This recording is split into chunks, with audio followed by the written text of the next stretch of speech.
So joining us now is former U.S. Ambassador to Russia and MSNBC International Affairs analyst, our friend Michael McFaul.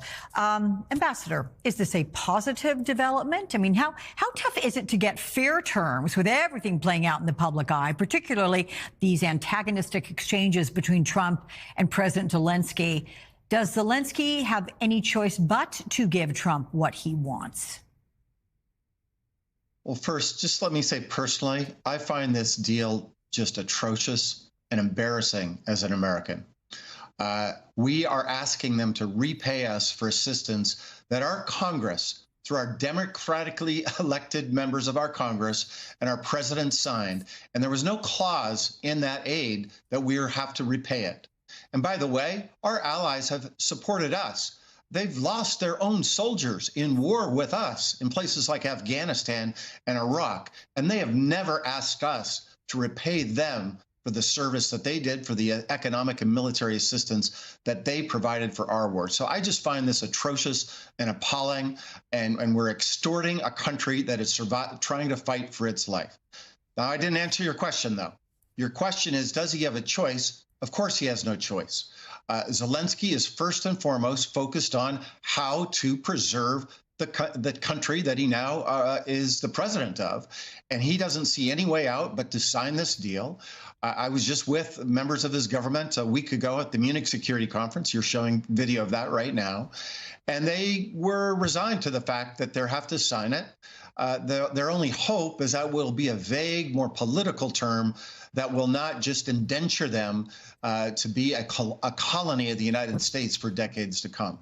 I just want to say that I spoke with Senator Van Hollen in the last hour of Maryland, and he echoes your sentiments, his shock, he thinks it's deplorable, having made the analogy. Can you imagine if FDR had asked of Winston Churchill during World War II to pay the United States instead of just offering their support in, the rampage of Adolf Hitler across Europe? I mean, he was equally appalled in that sentiment. So let me ask you about what happened this morning. But I want to also underscore the Estonians didn't ask us to repay them for their sacrifice in Afghanistan.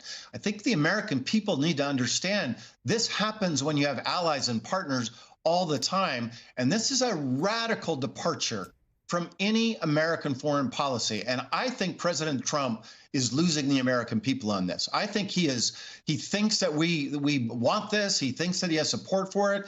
There are polls show that 80% of the American people don't trust Putin. I think he's making a catastrophic mistake here, not just for our foreign policy, but for his own domestic agenda here at home. Well, this is what happens when you have a president who sees diplomacy in terms of transactions. But let me get to this morning, because President Zelensky said that he would be willing to give up the presidency if it means peace in Ukraine. He even suggested his departure in exchange for Ukraine's entry into NATO. What does that tell you about Zelensky? And is there any chance one move could lead to the other? Well, President Zelensky is trying to undermine the myth that he's not a democratically elected leader in Ukraine. Tragically, again, our president has accused him of being a dictator, even though he was elected in 2019 in a massive win in all parts of Ukraine, by the way, not just the West. They have martial law in their constitution. It is supported by the democratically elected parliament there.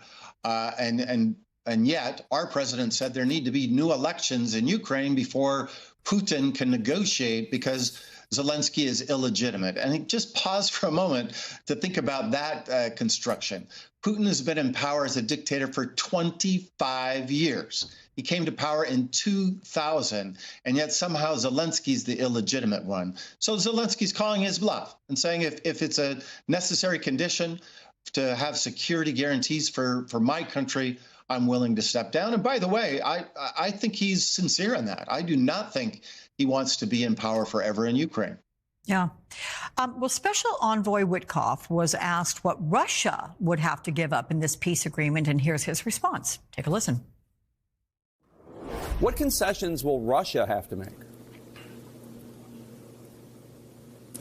Well, I think in any peace deal, each side is going to make concessions, whether it's territorial concessions, whether it's economic concessions. I think there's a whole array of things that happen in a deal and you'll see concessions from both sides. And that's the president's, that's what he does best.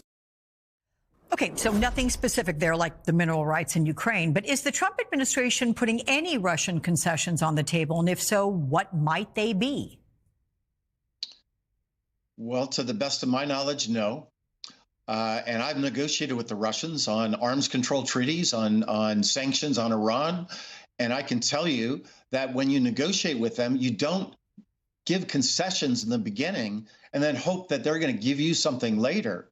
And right now, the art of the deal, according to President Trump, is just to give them everything. They have said Zelensky needs to give territory. Ukraine can't be a member of NATO. There'll be no American soldiers part of a peacekeeping group.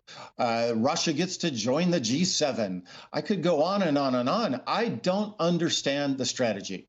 I mean, I didn't do real estate deals in New York. I don't know how it works there, but I find it strange to believe that you just give your negotiator everything and then hope that they might give you something in return. I think they got off to a really bad start this week. I hope they regroup and they think about diplomacy 101. There has to be give and take. It just can't be capitulation. And I would just recommend to them all to stop speaking so much in public. Real diplomacy, effective diplomacy, takes place behind closed doors and not on social media. Sage advice right there, not surprisingly, coming from you, Michael McFaul. Thank you so much, my friend. We'll see you soon.